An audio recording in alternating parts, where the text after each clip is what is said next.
Welcome to Fall Brawl. We're going to kick things off with a War Games match.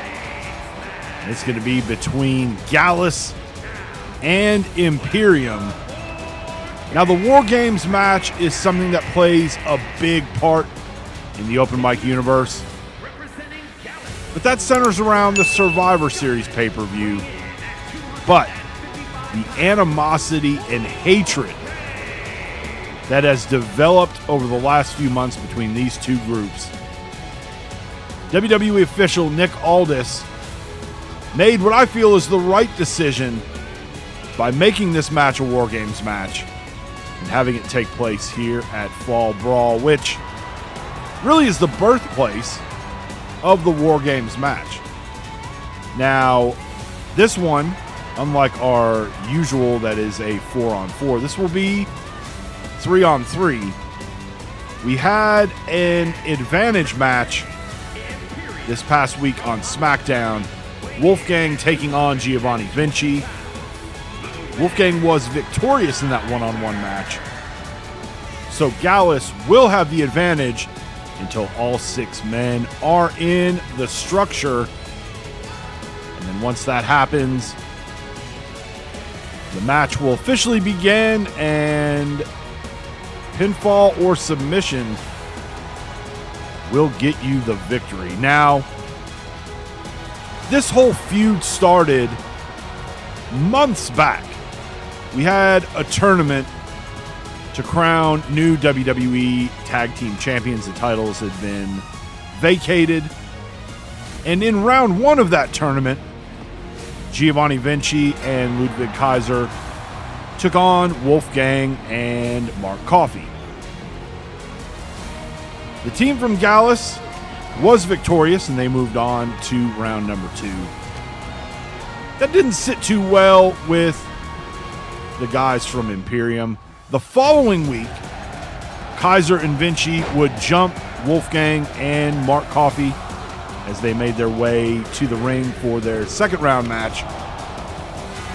That attack would eventually be a big reason why Gallus would lose their second round match. Then we kind of saw a little back and forth between these two teams, attacking one another. Then Joe Coffey would attack Gunther backstage as Gunther was on his way to the ring for a match. Then again, we had basically an all-out war between all 6 men. We were supposed to have a 6-man tag match at Summerslam. And then in the lead up to that, we would see Gunther injure the knee of Joe Coffey, taking him out of action. So that match did not happen at SummerSlam. And then it was a couple weeks back, Joe Coffey would make his return. He would come through the crowd and attack Gunther after a match. And that's when Nick Aldis would come out and basically lay out what this match was going to be and where it was going to take place. Kaiser with a cover, and Imperium will be victorious here inside of War Games. I don't know if this is going to put an end to this bitter rivalry, but you got to think that both teams probably ready to pivot and go in a different direction. Next up, we've got Jade Cargill. She's going to be going one-on-one with the Queen, Charlotte Flair. Our road to this one, we saw Jade and Charlotte one-on-one in the ring. And Charlotte would get the win. But then after the match, she would get in a little extra work and attack Jade. We've yet to actually hear from Charlotte, but look, the landscape of the women's division, WCW, over the last few months has gotten really crazy. The competition, strong as ever. We've got a lot of new ladies that have come over to WCW from the draft. We've got some new recent signings, like Lyra Valkyria, who had an awesome performance in a non-title match against our WCW Women's Champion Raquel Rodriguez. Did come up on the losing end, but very impressive in that match. But you've got a lot more competition, and I don't know if maybe it's just frustration of the situation of how things are right now, but Charlotte kind of took that out on Jade. Jade is fairly new to the WCW roster. She was drafted over back in the spring. And so Jade would return the favor the following week when Charlotte was to have a one-on-one match against Natalya. That match would not take place as Jade would attack Charlotte. And then they would just kind of go back and forth over the next couple of weeks. And look, whether you like what Charlotte did or don't like what Charlotte did, she's trying to solidify her position. Again, a lot of new competition here. She doesn't want to get lost in the shuffle, but the same could also be said for Jade. She's trying to establish herself here in WCW. And sometimes you've got to go eye for an eye in these situations. Here at Fall Brawl, though, it's going to be the Queen who is victorious as she picks up the win against Jade Cargill.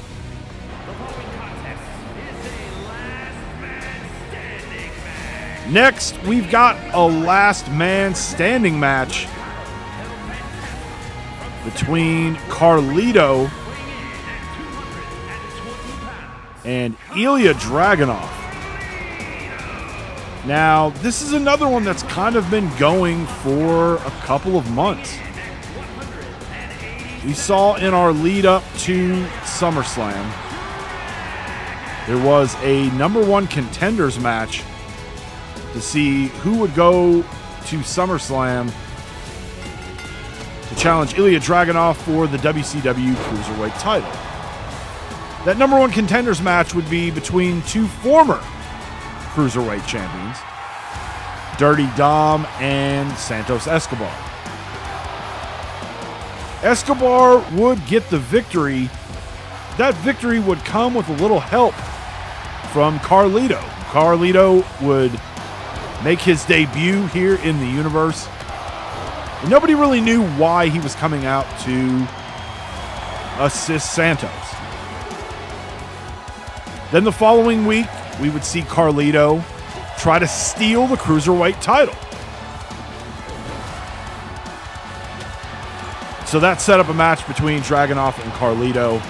And in that one, Santos would come out and be a distraction for Dragunov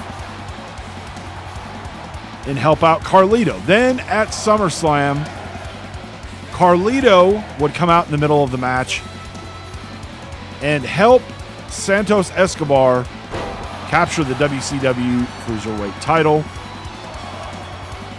That's also where we learned that that was the reforming of Legado del Fantasma. Now, why Dragunov there interrupted the count? That wasn't very smart. Oh, and a low blow from Carlito. The rage and hatred backstabber. We've all heard the term blind rage, and I think that's exactly what happened with Ilja Dragunov in this one, is that rage has resulted in Carlito walking away with the victory in this last man standing match. Up next, we've got our first championship match of the night. And it is going to be for the WWE United States Championship. Braun Strowman, the challenger. He's looking for his first singles title in the Open Mic universe. He will be taking on the champ, Bobby Lashley. Strowman, a former one-time WWE Tag Team Champion, earned this opportunity by winning a triple threat #1 contenders match against two future Hall of Famers in Sheamus and Randy Orton. And Strowman with the huge opportunity here.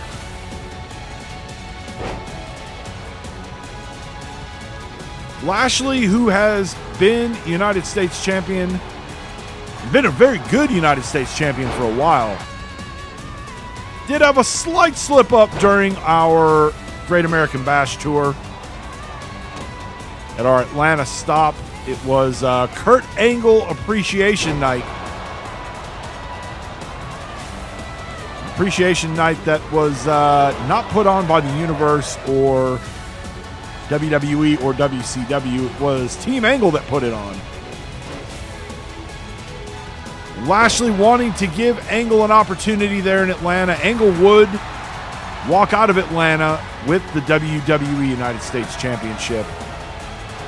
But Lashley would get it back just a few stops later down on the tour. And Braun Strowman, after a power slam, gets the 1-2-3, and he is your new WWE United States Champion. And that is one big SOB of a U.S. champ.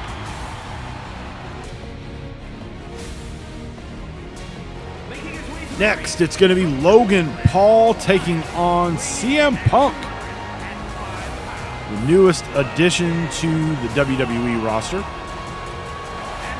Now, this one came about with Paul doing a lot of complaining that he wasn't getting championship opportunities. He wasn't getting higher profile feuds since making his return to the universe back at WrestleMania 2 and the Andre the Giant Memorial Battle Royal. So Punk decided to give Logan Paul an opportunity. He had just officially signed with the WWE, and we would see Logan Paul cost CM Punk in a match against Ricochet. Punk would return the favor, and Logan Paul would answer Seth Rollins' open challenge for the Intercontinental title. Then on this past week's SmackDown, it would be CM Punk that would answer the open challenge, and Logan Paul, in kind, would return the favor and cost Punk in that opportunity. CM Punk driving Logan Paul, kind of a pedigree off the top rope. And that is going to do it. CM Punk, your winner as he defeats Logan Paul here at Fall Brawl.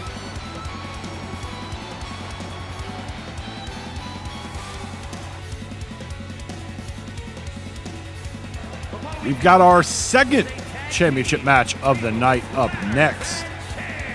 This one is going to be for the WCW Tag Team titles. And it's going to be a TLC tag match. Former champions, the Motor City Machine Guns, taking on the New Day. This one, kind of a rubber match between these two teams. We saw in the first matchup during the Great American Bash Tour, it ended up being a double countout, which champions advantage. The champions, the Motor City Machine Guns, we'll give them credit for a win in that one. They would meet again at SummerSlam where the New Day would walk out as two-time WCW Tag Team Champions.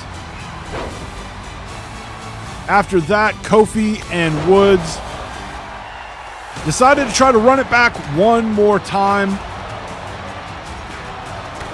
and offered this championship match here at Fall Brawl in maybe the most famous tag team stipulation match we've seen, if nothing else, over the last 25 years, the TLC tag match, made famous by the Hardys, Edge and Christian, the Dudleys.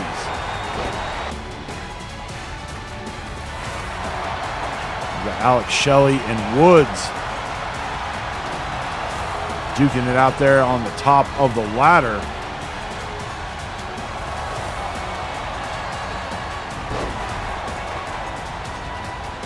But while this feud has really kind of been, it's been very civil, a lot of respect between these two teams. But just like what we've got in the women's division in WCW, the tag division right now as strong as it's ever been.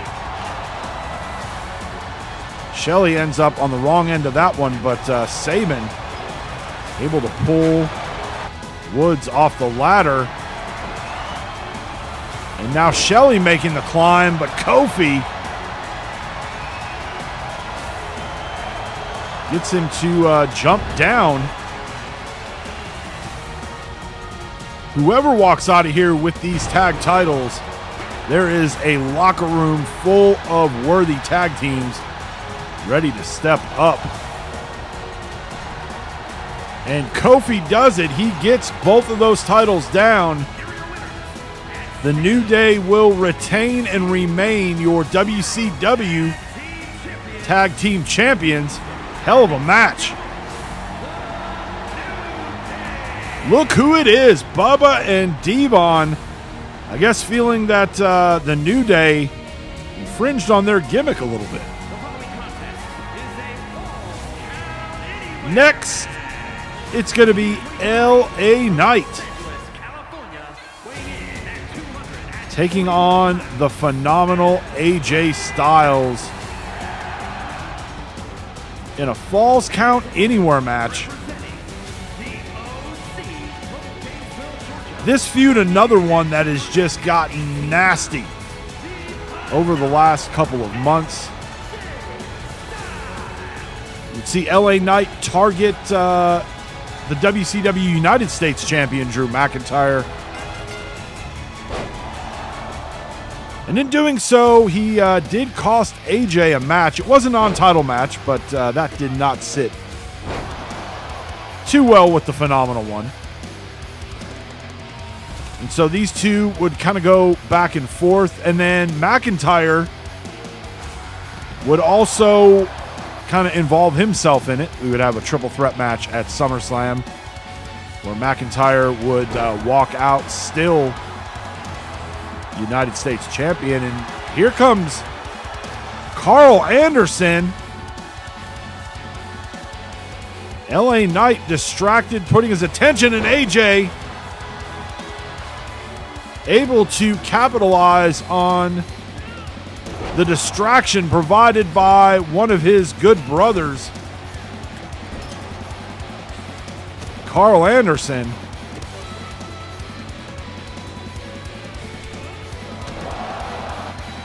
This feud had gotten so ugly that both of these men were actually barred this past week from both Nitro and Thunder. After weeks of repeated fights backstage, back in the parking garage of the various arenas we've been in. LA Knight with a elbow drop off the top rope sends AJ into the ropes. Big clothesline.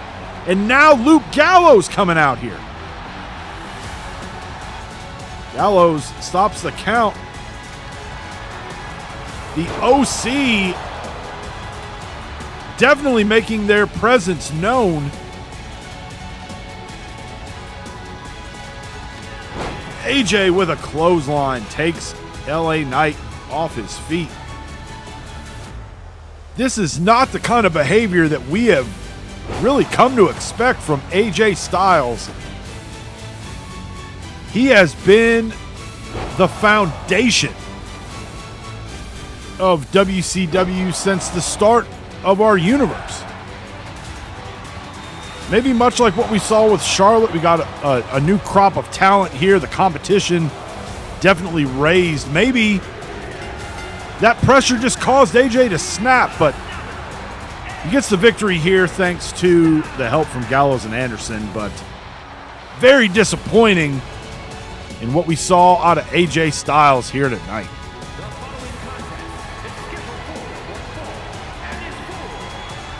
Next, we've got the WWE Women's Championship on the line. Ivy Nile representing Team Angle. She will have Coach Kurt in her corner, taking on the champ, Liv Morgan.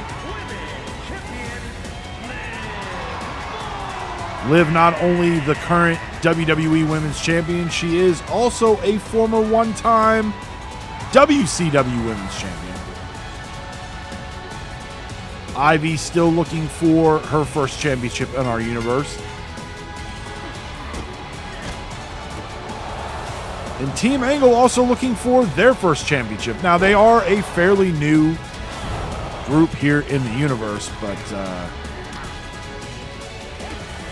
Ivy looking to bring some gold back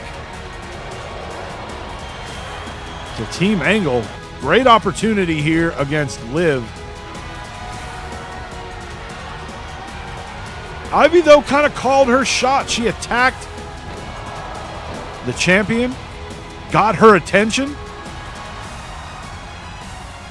Now Angle distracting the ref, and Liv, that definitely looked like a 3 count to me, but the ref not paying attention to the action in the ring thanks to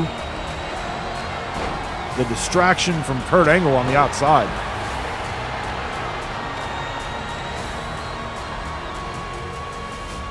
Ivy dragging Liv over.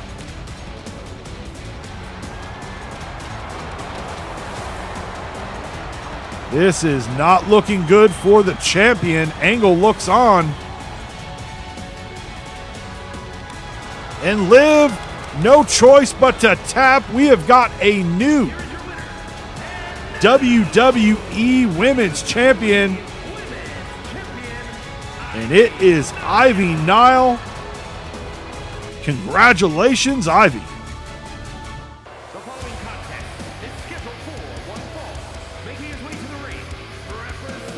Next, we're going to see Rey Mysterio, Despicable Rey.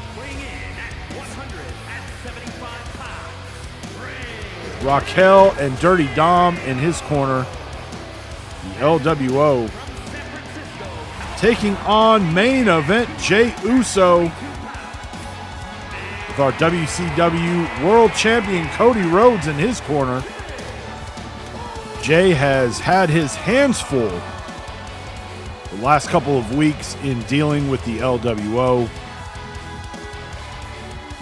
And it kind of came to a head when Rey would try to use a steel chair to attack Jey after Jey defeated Dom in a one-on-one match. But our world champ Cody would actually come out and save Jey. Jey's fairly new to WCW. He's only been here a couple of months. Doesn't really have many friends. Doesn't really have any kind of alliances. But Cody coming out to assist Jey in that one. And then also offered his services to watch his back and be in his corner in this one. Jey is undefeated since joining WCW. And you know that dirtbag Despicable Rey would like nothing more then to give him his first loss.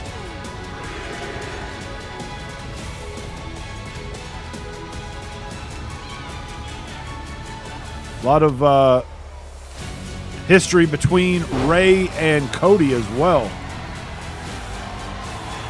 Frog splash off the top, hooks the leg. Only a 2 count, 2 3/4. Really close call there. Rey can't believe it.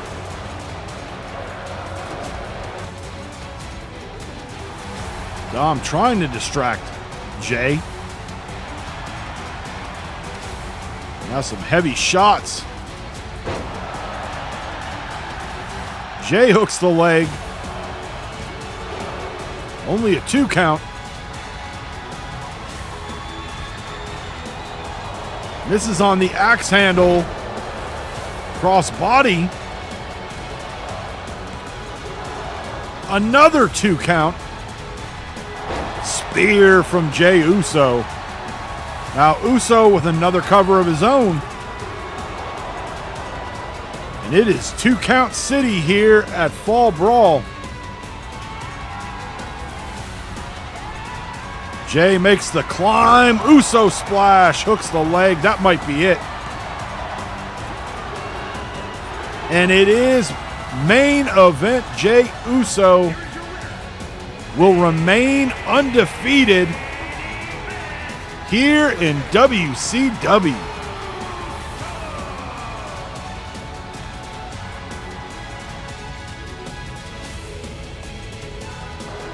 It's main event time, and in hindsight, maybe we should have got the folks from Family Feud to sponsor this one. Roman Reigns and Jacob Fatu taking on our WWE World Heavyweight Champion, Jimmy Uso, and the People's Champ, The Rock. Now, how we got here, back at SummerSlam, we saw Jimmy overcome unbelievable odds, making his way through the Tribal Gauntlet, reaching the end, which was a world title match against Roman Reigns. It was an Iron Man match inside Hell in a Cell. Jimmy was victorious. And as shocking as a result of that was, not that he beat Roman, but that he was able to defeat the Tribal Gauntlet and then become champion at the end of the night. But just as the show was going off the air, we would see The Rock make his return, and he would choke slam his cousin Roman Reigns. And this is actually the first time we've seen Roman since SummerSlam. The Rock would come out and explain why he attacked his cousin. That from afar, he has not liked the way that Roman has been running things with the Bloodline. And he issued a challenge here at Fall Brawl. Tag team match, Roman and any other member of the Bloodline against Rock and Jimmy. We would get no response from Roman for weeks. But in the meantime, in the silence, we would see members of the Bloodline kind of get picked off. First, it was Tonga Loa. He was attacked back in the parking garage. Then, Tama Tonga left laid out backstage. Then Solo Sikoa. Roman would send the wise man out this past week on SmackDown and accept the challenge and say that it would be Jacob that would be teaming with him. Then we saw Jacob actually attack Jimmy backstage later on in the night. Jacob, really, he's been the only one in there. He's kind of been in the driver's seat. Now it looks like Roman wants in. And Jacob just laid out Roman Reigns. What the hell is that all about?